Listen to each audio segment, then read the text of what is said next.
Hello students, this is Mr. Hackinson speaking. I am going to give you a brief demonstration using gouache paint. You can get gouache really cheaply at Michael's, I don't know, $5 a set. It's a great water-based media for painting.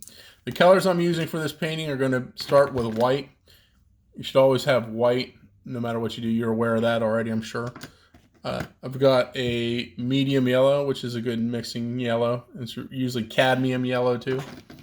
They're one and the same. I've got this leaf green I'm going to use for the background up in here of her shirt and the background. I'm going to use this emerald green a little bit to make an original color from the leaf green and the emerald green. I'm going to use this ultramarine here, this ultramarine gouache. For her glasses, and I'm going to use a little bit of Blue Lake in the glasses too. This is somewhat like watercolors. I also have a black.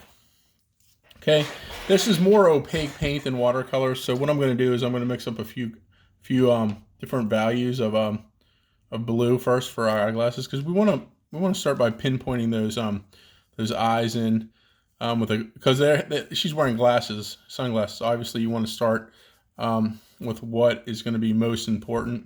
So if you're going to do something with their eyeball, you can also start working your way around the eyelid and the eye socket and all that first. Okay, so here I go. I've got some paint mixed up. I'm going to give it a little bit of a tone here, starting on the eye with a nice big round brush. And I'm going to go ahead and leave the white spots that I've drawn up on my grid out, so I don't have to paint over them. If I do, I can. Okay, so I'm going to bring some of the highlights out with this nice mixture of Blue Lake and ultramarine blue. And then I could add some of these other reflections real quick that are in her eye glass. Okay, and I want to make sure that I'm not forgetting what I want to coat with that blue. Kind of want to cover up that line as I go too, that I've drawn up with my pencil on the grid. And once I think the necessity of that color is done, I'm going to go ahead and I'm going to switch up my paint. And bear with me, this is the first time I've actually done a video live installment. Actually painted live before at the Cultural Arts Festival in Newport News, and that was a lot of fun. We're just going to go ahead and work a little bit together here so I can clean my brush up. I'll leave that to dry a minute, and I can go ahead and mix up some lime green right underneath the palette of green. I'm going to mix it right on my mixing palette. I'm going to mix it with a little bit of that emerald. Okay. And I'm going to add white to it as well. The white comes in very handy. It's a good tinting medium. You usually grab your white off the palette first so you don't contaminate it. And I can go ahead and I can go up to those edges because I have them taped. You want to cover up as much of that grid surface and the lines you've drawn for the grid as possible. That's a good thing about this this gouache. You want to mix up a lot of that too for this shirt, and you want to go ahead and you want to cover it up. It will be opaque, which means you'll cover up most of the lines you've drawn up, and that's where I'm going to go. Thanks for listening to me. We're going to continue these messages throughout the quarantine period. I'm just going to bring them to you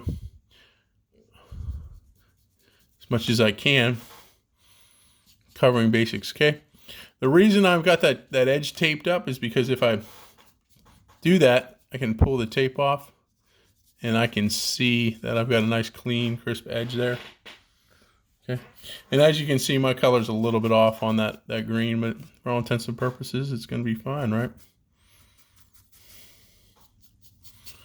I can go ahead and I can make a wash out of a lighter version of green, and I can add some white to it, and that will give me a nice lighter version of that green if I want to cover it up again.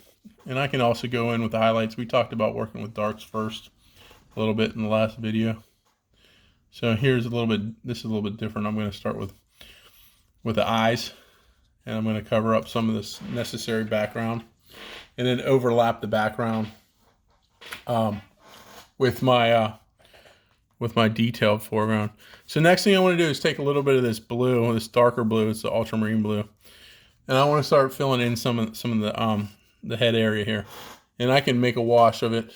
So I'm going to change my brush at this point and get a flatter brush, you know, like a brighter round. In this case, I'll use a real wide filbert. See, it's got a round end. That'll work.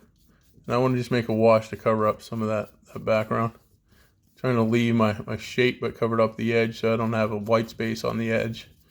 And what I'll do is I'm going to go back over that eventually. This is a little bit runny of a paint.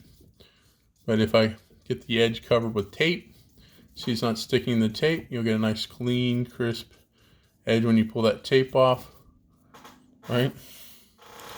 And you'll have a nice little painting when it's all done.